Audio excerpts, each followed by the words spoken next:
வணக்கம்.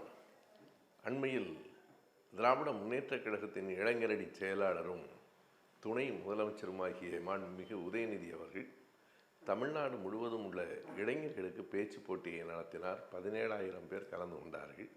அவர்களில் 1000 பேரை தேர்ந்தெடுத்து அந்த 1000 பேரிலிருந்து 182 பேரை தேர்ந்தெடுத்தார்கள்.